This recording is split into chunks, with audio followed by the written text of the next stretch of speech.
one. On side government, you are able to get a Martin Luther King Jr. maybe once every 50 years. Someone who is capable, passionate, and willing to die for their cause. All three things.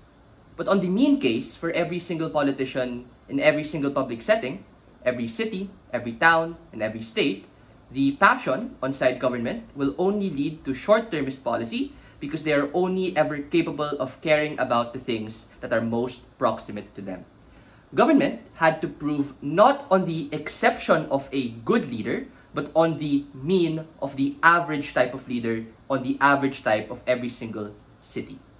Lawyers, doctors, being politicians, are incredibly privileged elite that government wants to exclusively cater to. Let's shatter the naivety of government bench.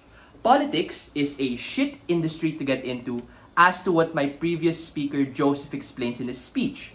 It is hard making the decisions, especially given the varied amount of things, absent passion, all of the work that you literally have to do as a consequence of getting that change that government wants. You have a bunch of legal work. You have a bunch of bureaucracy. A lot of menial work that will curtail the very purpose and very passion of all of the work or all of the things that government claims that their leaders have.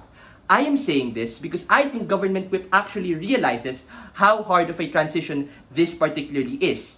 And how, if you do a mid-career shift, being a doctor or a lawyer for 15 years, you literally have no capacity about knowing what a politician actually does. Knowing the story of a hobo doesn't translate when you have to go into Congress or when you have to go into the Senate in order to actually have your law actually passed.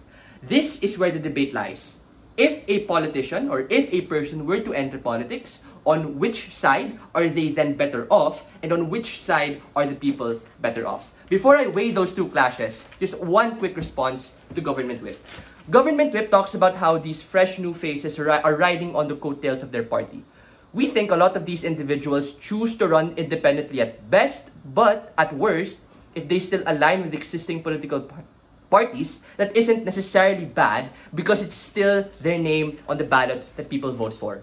So, even if there is a degree of connection or interest, this goes to show that an average voter is still willing to vote for them despite their particular connections. Can they be connected to political dynasties? Absolutely. That's not comparative on either side of the house. But the point in which it becomes their own career and own reputation at stake becomes the incentive structure to serve as a check and balance to make their own platform, like what we saw in DeSantis and all of the examples that are given in this debate. That is to say, PM's main argument about how there is no incentive for our side career politicians to actually care about the people is just patently false. Firstly, then, what clash? On which side of the house are people better off? PM says that the likely type of person is going to not have any incentive to care about the people on our side of the house if they're a career politician. Three responses on this. One, it's just false. Like, democracy and political governance in liberalism literally presumes that you have to be effective if you want to stay in power.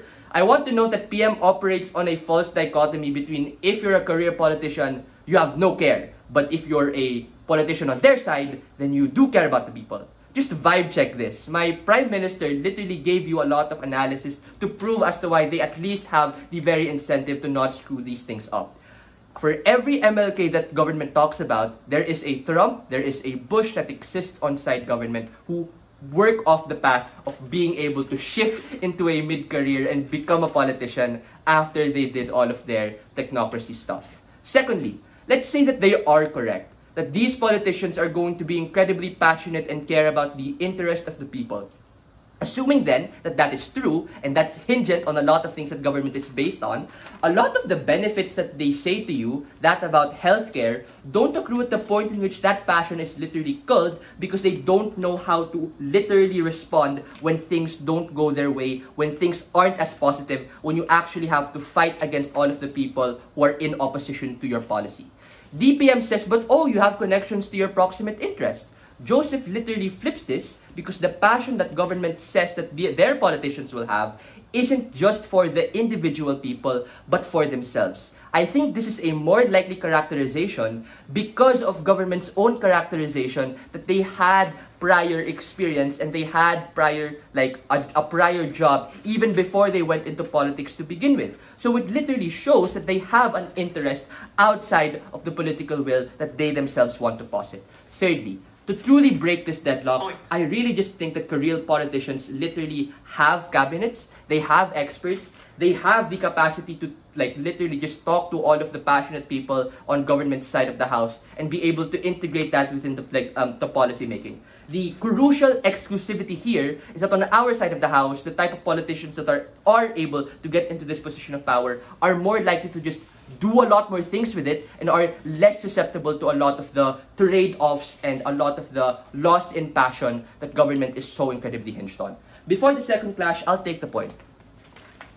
So either A, now that your politicians are now puppets of technocrats while they're making certain policies, or B, while they have the ability to go through all this politicking, they just do not have the ability to make the best policy possible compared to professionals with prior experience. So it doesn't really sound like you listen to any of my speech, but at least even in that POI in and of itself, I think that's just not true for all of the reasons that even my first speaker gave to you. Like, there are checks and balances to ensure that at the very least, the worst of the worst doesn't come to pass. Second clash, on which side are there better politicians? DPM's main extension is how minorities are allowed better entry into politics because it requires a high education standard. Just two responses to this. One, the benefit that DPM says happens literally is the benefit on our side of the house.